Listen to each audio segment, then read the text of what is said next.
નમસ્કાર બાળ મિત્રો, લાસ્ટ લેક્ચરની અંદર આપણે તમને ખ્યાલ છે એ પ્રમાણે આપણે જે આપણું ચેપ્ટર ચાલી રહ્યું છે ચેપ્ટર નંબર 2 એક ચલ સુરેખ સમીકરણ કે જેની અંદર આપણે સ્વાધ્યાય 2.1 અને એના પ્રશ્ન નંબર 6 સુધી અભ્યાસ કરેલો છે, બરાબર?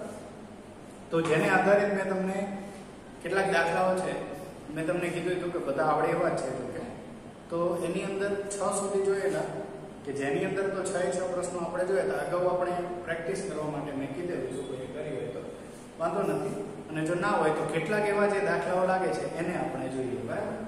ચલો પ્રશ્ન નંબર 8 થી કરીએ શરૂઆત. પ્રશ્ન નંબર 8 જેમાં કીધું છે 1.6 બરાબર y ના છેદમાં 1.5. આ રીતના એક પ્રશ્ન આપેલો છે y ના છેદમાં 1.5.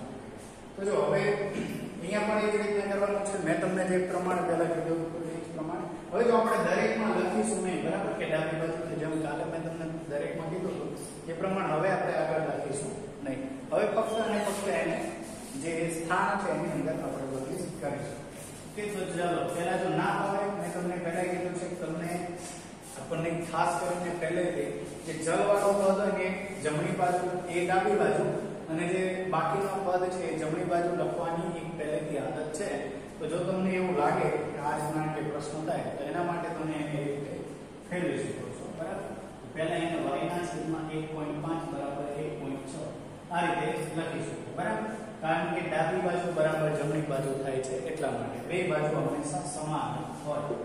તો માટે y બરાબર શું કરો, આ પદ જે ભાગાકારમાં છે આટલી સંખ્યા એને સામે લઈ જાઓ તો ગુણાકારમાં 1.6 ગુણ્યા 1.5. ઓકે, y બરાબર જો ડાયરેક્ટ ગુણાકાર ન હોય દશાંશનો તો તમે 1.6 ને 16 ના છેદમાં 10 લખી શકો અને 1.5 ને 15 ના છેદમાં 10 લખી શકો છો. ઓકે, એ જ રીતના y બરાબર હવે બેનો ગુણાકાર 16 ગુણ્યા 15 એટલે 16 ગુણ્યા 10 કરો 160 ગુણ્યા 16 85 એટલે વત્તા 160 ને 80 240 ભાગ્યા 100.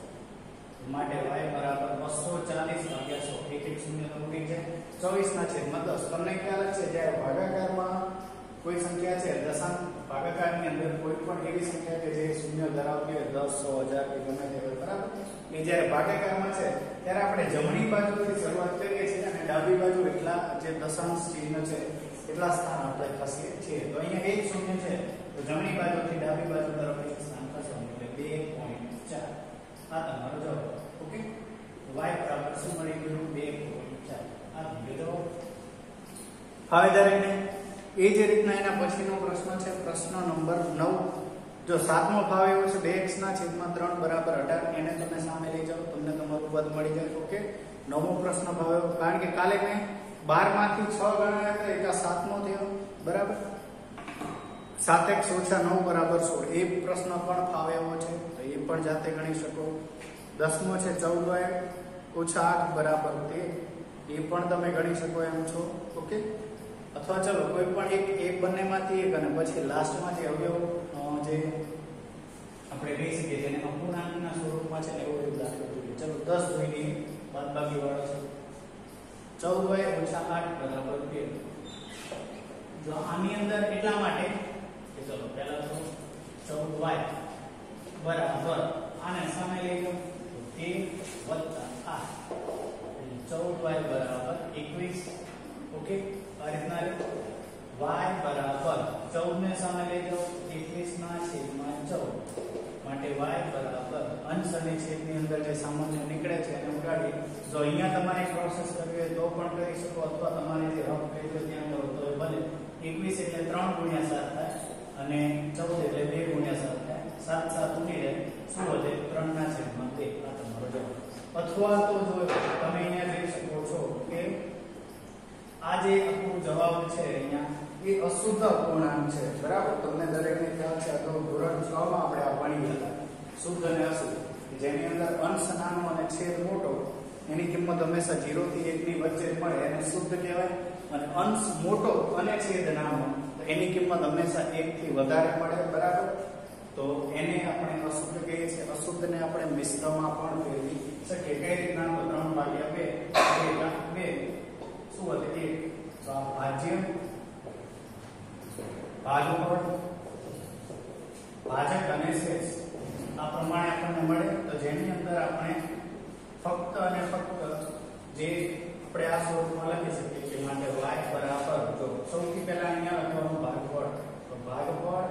અહીંયા આવશે શેષ એક પૂર્ણાંક 1 અને લાસ્ટમાં આપણો ભાજક. ઓકે, તો આ થઈ ગયા 2.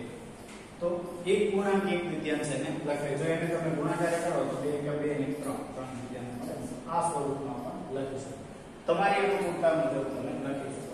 ખાસ કરીને જો તમે અશુદ્ધ પૂર્ણાંક હોય અને મિશ્રમાં એને દર્શાવો છો તો એ વધારે સારું રહે. બાકી જો આટલે સુધી લખેલા હોય તો પણ માર્ક્સ તમારે કાપવામાં આવે નહીં. ઓકે, એ યાદ રાખજો કે એનાથી કોઈ પ્રશ્ન નથી થતો. 12મો પ્રશ્ન છે x ના છેદમાં 3 વત્તા 1 બરાબર 7 ના છેદમાં 15.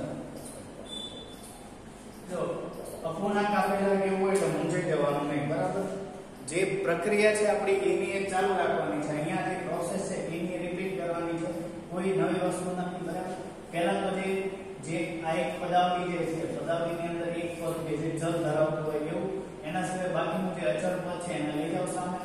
તો માટે x ના છેદમાં 3 બરાબર 7 ના છેદમાં 15 ઓછા 1 પ્લસ છે સામે રહે માઈનસ થઈ જાય. બરાબર, ચલો માટે x ના છેદમાં 3 બરાબર જો 1 ને 1 ના છેદમાં 1 લખે. બરાબર છે. હવે બેનો લસા તો 15 એનો લસા આવે 1 અને 15 નો અહીંયા 7 ઓછા અહીંયા શું રહી જશે 15. ઓકે, માટે x ના છેદમાં 3 બરાબર અહીંયા થશે 7 ઓછા 15 એટલે શું થાય -8.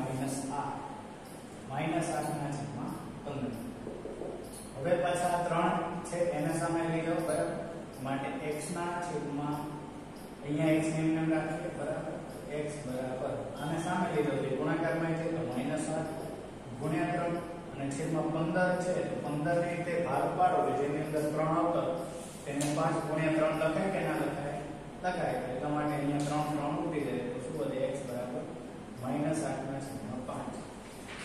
આ પણ એક અશુદ્ધ અપૂર્ણાંક છે. બરાબર, આને પણ તમે મિશ્રમાં ફેરવી શકો છો. માટે x બરાબર માઈનસ એમને રાખવાના 8 ના છેદમાં 5 નો ભાગ પાડવાનો એટલે -1.3 આટલો તમારો જવાબ તમને મળે. ક્લિયર? તો બસ આટલું જ આની અંદર વધારે જોવાનું છે કે જે પ્રશ્નો હતા બારે બાર પ્રશ્નો મેં તમને પહેલા જ કીધું હતું કે આ જે પ્રશ્નો છે બરાબર આ પ્રશ્નો તમે સ્વાધ્યાય જે તમારું જે ધોરણ 7 હતો એની અંદર જે ચેપ્ટર નંબર 4 હતો એમાં જે ભણીને આવ્યા હતા ને બધું એનું એ છે. ફક્ત તમને એક રિવિઝનના રૂપે એક સ્વાધ્યાય આપેલું છે. બરાબર, તો એની અંદર કોઈ નવીનતા નથી. ફક્ત અને ફક્ત તમને અત્યારે રિવાઇઝ કરવા માટે કીધેલું. હવે જો એ પણ તમે ભણીને આવ્યા હતા તમે વ્યવહારુ પરિસ્થિતિ મુજબ સમીકરણ બનાવવા અને સમીકરણનો ઉકેલ મેળવો એ પણ તમે શીખીને આવ્યા છો. એનો પણ હવે ઉપયોગ થશે. બરાબર, હવે જો તમારે 7મા માંથી 8મા માં આવે એટલે એવું નથી કે ચેપ્ટર જે છે એની અંદર કઈ નવીન આવશે. બરાબર, કોઈ નવીનતા નહીં. ફક્ત ને ફક્ત જે પ્રોસેસ છે એ થોડી ડિફિકલ્ટ હશે. દાખલા થોડા ડિફિકલ્ટ હશે. બરાબર, બાકી એવું નહીં થાય કે મેથડ એની અલગ પડે.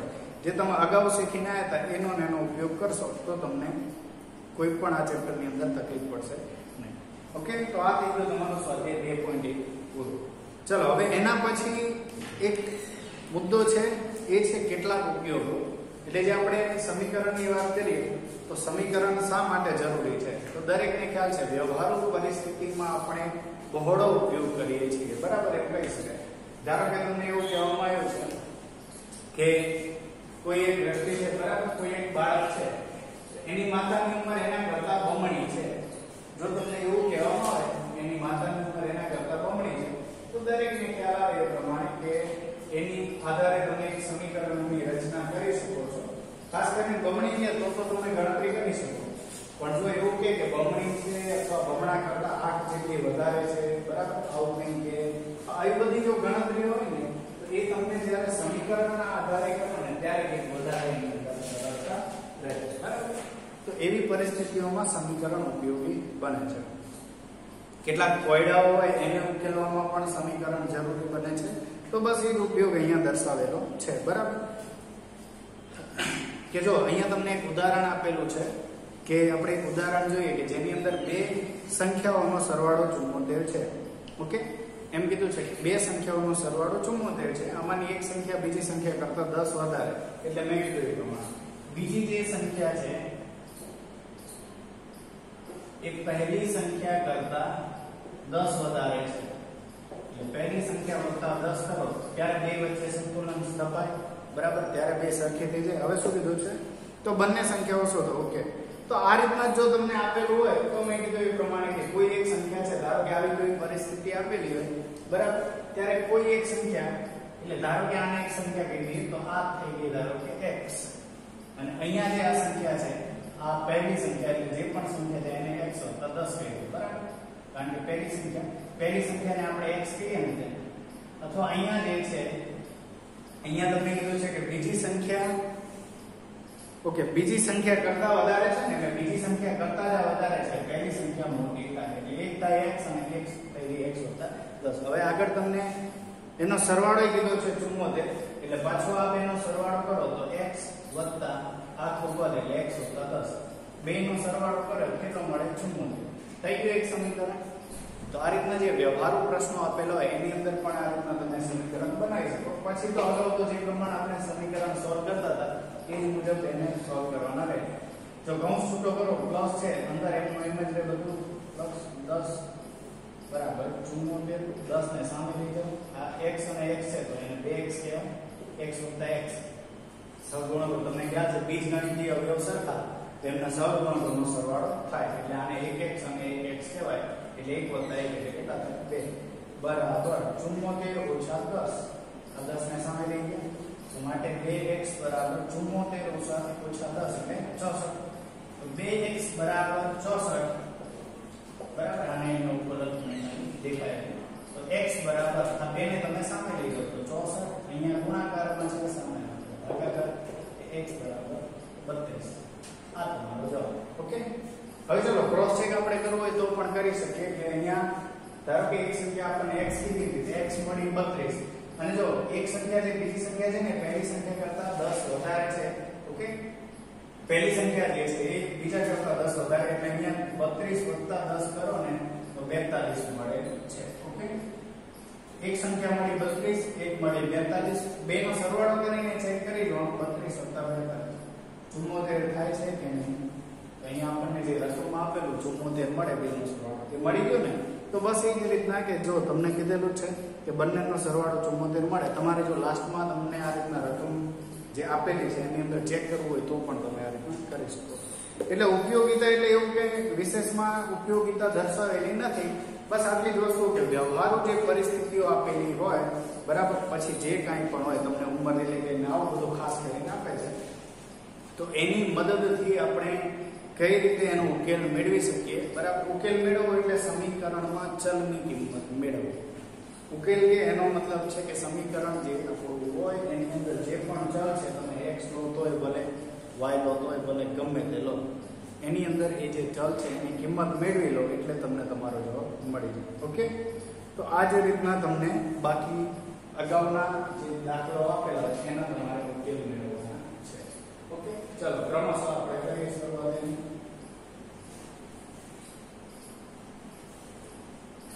હવે જો મેં તમને કીધું એ પ્રમાણે કે આપણે જે બધા જ ઉદાહરણો છે તો બધા જ ઉદાહરણોને આપણે એ રીતના જે આપણે સ્વાધ્યાયના દાખલા જોઈએ છે એ રીતના નહીં જોઈએ, બરાબર, કારણ કે સમય મર્યાદિત આપણને મળે છે, આપણી જોડે સમય ઓછો હોય તો આપણે સિલેબસ પૂરો કરવાનો છે ને એટલા માટે.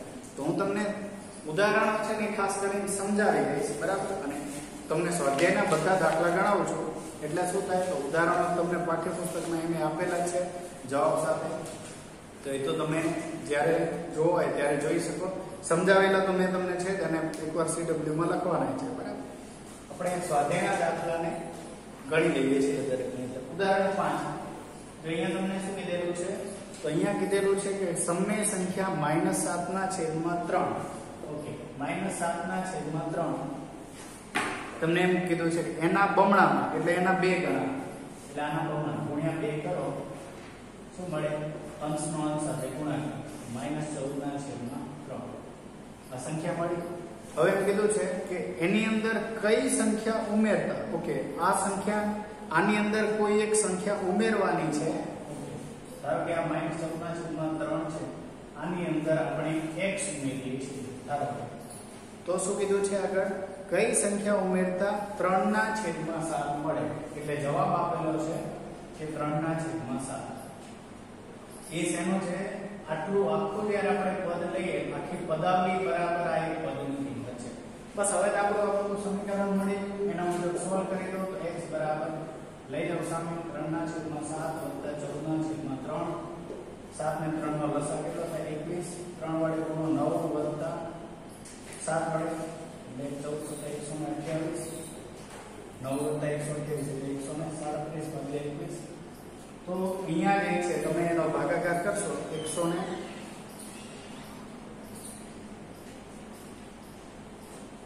14 ઓકે 7 વડે છે ગુણાકાર એટલે 14 * 98 અહીંયા 107 આવશે બરાબર છે તો 107 ભાગ્યા 21 હવાનું 3 વડે ગુણાકાર શક્ય નથી કારણ કે ભાગાકાર 1 ને 7 આપણે વિભાજિત અને જાવ્યા ને બધું ભણેલા છે આપણને ખ્યાલ છે 107 ભાગ્યા 21 શક્ય નથી એને રહેવા દઈએ એમના એમ બરાબર તો અહીંયા જે છે એની અંદર આપણે 107/21 એ સંખ્યા ઉમેરીએ ને ત્યારે આપણને આવી કિંમત મળે ઓકે તો બસ આટલો થઈ ગયો એનો જવાબ એના પછી ઉદાહરણ નંબર 6 જોઈએ 6 માં શું કીધું છે કે એક લંબચોરસની પરિમિતિ 13 સેમી અને પહોળાઈ આપેલી છે કે તમને કીધેલું છે કે લંબચોરસ માટે એની પરિમિતિ આપેલી છે બરાબર પરિમિતિ એટલે દરેકને ખ્યાલ છે લંબચોરસ વિશે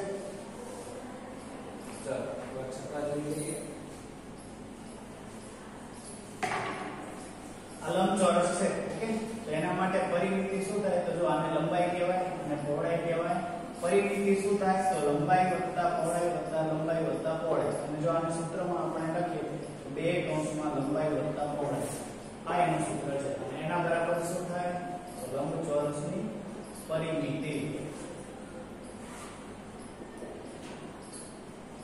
આ રીતના થાય બરાબર હવે તમને જે કીધેલું હોય જો પરિમિતિ 13 સેમી આપેલી છે તો આ પરિમિતિ 13 બરાબર બે કૌંસમાં તમને શું કીધું છે કે પહોળાઈ 2.3 સેમી હોય તો લંબાઈ શું ઓકે 2.3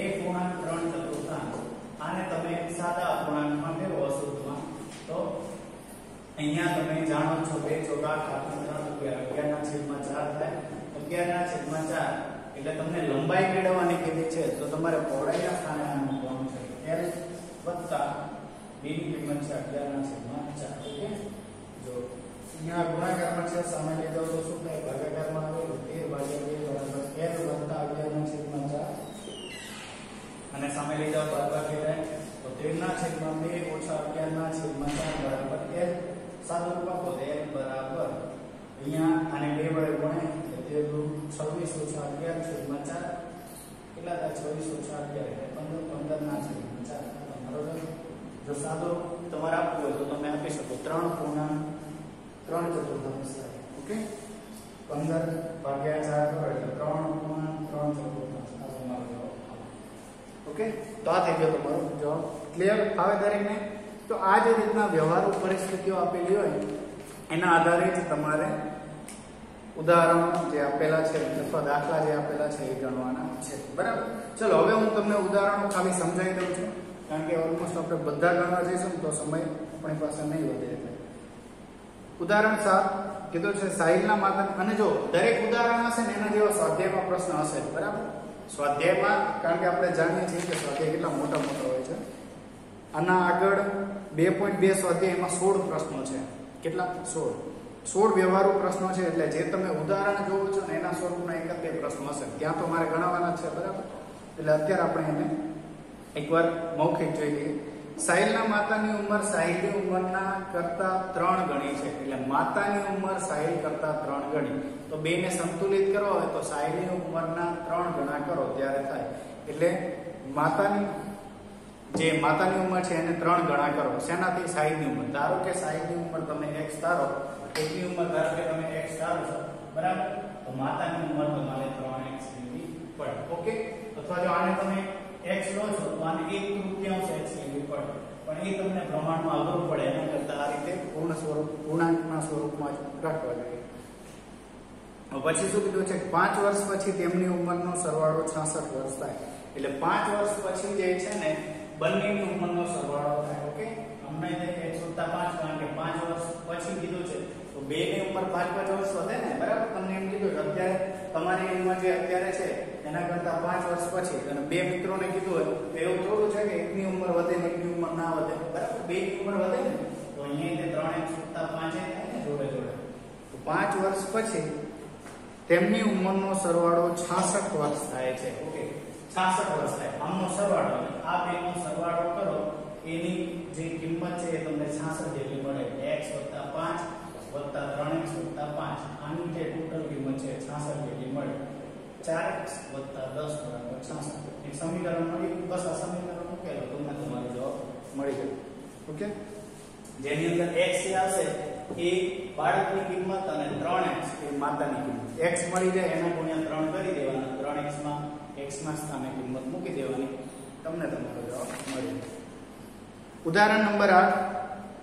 જો અહીંયા તમને કીધું છે બંસી પાસે 2 રૂપિયાના તથા 5 રૂપિયાના કેટલાક સિક્કાઓ છે, બરાબર? 2 રૂપિયાના કોઈ વિદ્યાર્થીની છે જેની પાસે 2 રૂપિયાના અને 5 રૂપિયાના કેટલાક સિક્કાઓ છે, જેનું સ્પષ્ટીકરણ નથી, દાખલા છે દાખલા છે. તો એનાથી આગળ શું કીધું છે? તો 2 રૂપિયાના સિક્કાઓની સંખ્યા 5 રૂપિયાના સિક્કાઓની સંખ્યા કરતા 3 ગણી છે, બરાબર? એટલે જે 2 રૂપિયાના સિક્કા છે એના કરતા જે 5 રૂપિયાના સિક્કા છે એની સંખ્યા કીધું છે, બરાબર? જો કિંમત નથી કીધું, સંખ્યા અલગ છે. 2 રૂપિયાના સિક્કા માટે 2 રૂપિયાનો જે એક સિક્કો હોય એની વેલ્યુ 2 રૂપિયા થાય અને 5 રૂપિયાનો એક સિક્કો હોય ને સિક્કો બરાબર રૂપિયા 2 થાય અને 5 રૂપિયા 5 નો એક સિક્કો બરાબર રૂપિયા 5 થાય. એટલે આ બંને અલગ છે, બરાબર? સિક્કો ભલે બે જગ્યાએ એક જ વાપરવામાં આવ્યો પણ બેની કિંમત, બેના મૂલ્ય અલગ અલગ છે, એ યાદ રાખવાનું. તો હવે શું કીધું છે કે 2 રૂપિયાના સિક્કાઓની સંખ્યા 5 રૂપિયાના સિક્કાઓની સંખ્યા કરતા 3 ગણી છે. ઓકે, તો જો આનું મૂલ્ય પહેલા તો 2x થાય, આનું મૂલ્ય 5x થાય, બરાબર છે? કોઈ પણ જેટલા પણ સિક્કા હોય ભલે ગમે એટલા હોય, સંખ્યાઓ એની ધારો કે તમે સાપેક્ષમાં જ્યારે લો છો ત્યારે એને 5x ના સ્વરૂપમાં લેવાની છે, કારણ કે આ જે સંખ્યા છે એ અજ્ઞાત સ્વરૂપમાં છે એટલા માટે. પણ એને આપણે સંતુલિત બનાવવાના છે હજુ. અને કઈ રીતના? તો જો તમને કીધું છે કે 2 રૂપિયાના સિક્કાઓની સંખ્યા 5 રૂપિયાના સિક્કાઓની સંખ્યા કરતા 3 ગણી છે. ઓકે, એટલે જે અહીંયા ધારો કે આ x છે ને, બરાબર? તો આ એના કરતા કેટલી છે? 3 ગણી છે. એટલે 2x * 3 જેટલી થાય, બરાબર? તો આના બરાબર કેટલા થાય? 6x થાય છે. ઓકે, તો એના બરાબર થાય 6x. અને કેમ? કારણ કે જો 2 રૂપિયાના સિક્કા છે ને, કુલ સિક્કા એ 3 રૂપિયાના સિક્કાઓની જે સંખ્યા છે, સંખ્યા, બરાબર? સંખ્યા કરતા 3 ગણી, તો એને સંખ્યામાં 3 ગણા લીધા છે, એટલે એ રીતના. તો 11x થાય.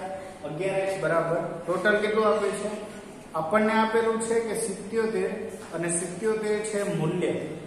77 શું છે? તો 77 જે છે એ બંને સિક્કાઓનું મૂલ્ય છે. ઓકે, તો એ બંને સિક્કાઓનો સરવાળો કરો કે સિક્કા કેટલા થાય? 6x ને 5x 11x ને તમે 77 સાથે સરખાવો, બરાબર?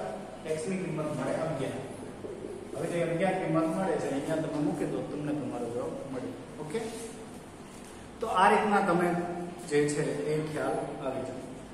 પછી એ જ રીતના એનાથી આગળ કીધું છે ઉદાહરણ નંબર 9 કે જેમાં 11 ના 3 ક્રમિક ગુણિતનો સરવાળો 363. શું કીધું છે? 11 ના 3 ક્રમિક ગુણિત. હવે જો ધારો કે આપણે 11 થી શરૂઆત કરીએ, 11 પછી એનો ગુણિત આવે 22 અને પછી આવે 33. ઓકે, ધારો કે જો એના ગુણિત જોઈએ તો હવે જો અહીંયા 11 પછી તો 11 ના ગુણિત થવા માટે દર વખતે 11 નો વધારો થવો જરૂરી છે, બરાબર? એ જ રીતના પછી અહીંયા 22 + 11 ત્યારે જે છે આપણને એ કિંમત મળી રહે છે ને. ઓકે, તો એટલા માટે આપણે 11 નો વધારો થવો જરૂરી છે, બરાબર? તો એટલા માટે જે x છે 11 ને x તરીકે લઈ લઈએ, બરાબર? તો પહેલું જે ગુણિત છે એ થશે x, પછી થાય x + 11, એના પછી થાય x + 22, ત્રીજું ગુણિત આ રીતના થાય, બરાબર છે? જો તમે 11 માં એટલાનો વધારો થાય તો x + 22 એ રીતના થાય. તો આગળ શું કીધું છે કે 3 ગુણિતનો સરવાળો 363. ઓકે, એટલે આ 3 જે છે આનો સરવાળો કરી દો તો x + 11 + x + 22. આના બરાબર કેટલા લીધા છે? 363. 63 આપેલા છે ને, તો 363 છે. આ સમીકરણ મૂકેલો જો x x 3x + 33 બરાબર 363. એટલે 3x બરાબર 33 ને સામે લઈ જાવ, બાદ કરો, 63 માંથી બાદ કરો તો 330. x બરાબર મળે 110. ઓકે, આ થઈ ગઈ x ની કિંમત.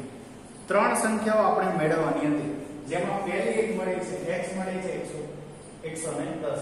તો પછીની સંખ્યા હતી x + 11 જેટલી એટલે 121, કારણ કે x ની જગ્યાએ મૂકો 110. બીજી સંખ્યા હતી x + 22 જેટલી, x ના જગ્યાએ મૂકો 110 + 22 એટલે 132. તો બસ આ 132, 121 અને 110 આ ત્રણ સંખ્યાઓ ક્રમિક લઈ 11 ના ગુણિતના સ્વરૂપમાં કે જેનો સરવાળો તમને 330 મળે. ઓકે, ચાલો આજે હજુ એક બે ઉદાહરણ જોઈ જાય એવું છે, પણ છતાં તમને માનસિક રીતે બહુ વધારે દાખલાઓની એક સાથે સમજ નહીં પડે. એક કામ કરી આપણે આજે આ લેક્ચરમાં અહીંયા સુધી રાખીએ, આગળ આપણે નેક્સ્ટ લેક્ચરમાં જોઈશું.